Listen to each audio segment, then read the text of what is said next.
Codex of Leicester, Leonardo da Vinci की अद्भुत खोजें।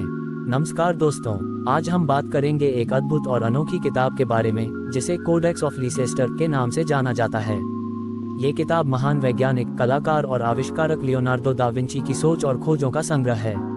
आइए जानते हैं इस रहस्यमयी किताब के बारे में विस्तार से। 1. कोडेक्स ऑफ लीसेस्टर का परिचय। Codex of Leicester Leonardo da Vinci द्वारा लिखित एक हस्तलिखित पांडुलिपि है।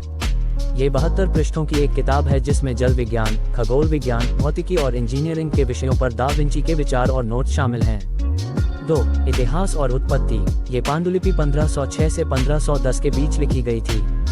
यह विभिन्न वैज्ञानिक और तकनीकी विषयों पर लियोनार्डो की गहरी सोच और प्रयोगों का परिणाम है। इस पांडुलिपि का नाम 18वीं शताब्दी में इसे खरीदने वाले Thomas Coke, earl of Leicester के नाम पर रखा गया। 3.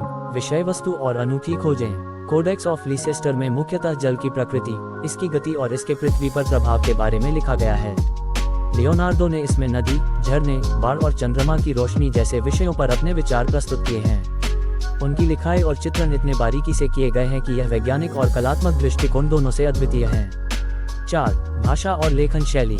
लियोनार्डो ने इस पांडुलिपि को मिरर राइटिंग शैली में लिखा है, यानी उल्टा लिखकर। इसे पढ़ने के लिए आपको एक दर्पण की आवश्यकता होती है। यह उनकी अनूठी लेखन शैली का एक उदाहरण है जो उनके समय से बहुत आगे की सोच को दर्शाता है।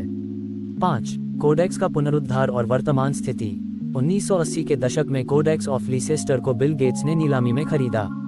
तब से इसे डिजिटली संरक्षित किया गया है और प्रदर्शनी के लिए दुनिया भर के विभिन्न संग्रहालयों में दिखाया गया है। गेट्स ने इसे डिजिटल रूप में उपलब्ध कराकर इसे व्यापक रूप से अध्ययन और सराहना के लिए खोला है। 6. महत्वपूर्ण योगदान और प्रभाव। कोडेक्स ऑफ लीसेस्टर ने वैज्ञानिक और ऐतिहासिक अध्ययन में महत्वपूर्ण योगदान दिया है। लियोनार्डो की सोच और उनके समय से आगे की वैज्ञानिक समझ आज भी शोधकर्ताओं और विद्वानों को प्रेरित करती है। उनकी जल विज्ञान संबंधी खोजें आज भी प्रासंगिक हैं और विज्ञान के क्षेत्र में उनकी गहरी सोच का प्रमाण है। तो दोस्तों, ये थी कोडेक्स ऑफ लीसेस्टर की कहानी जो हमें लियोनार्डो दा विंची की अद्वितीय सोच और वैज्ञानिक दृष्टिकोण के बारे में बताती है। अगर आपको हमारा वीडियो पसंद आया हो तो लाइक और सब्सक्राइब करना न भूलें। धन्यवाद।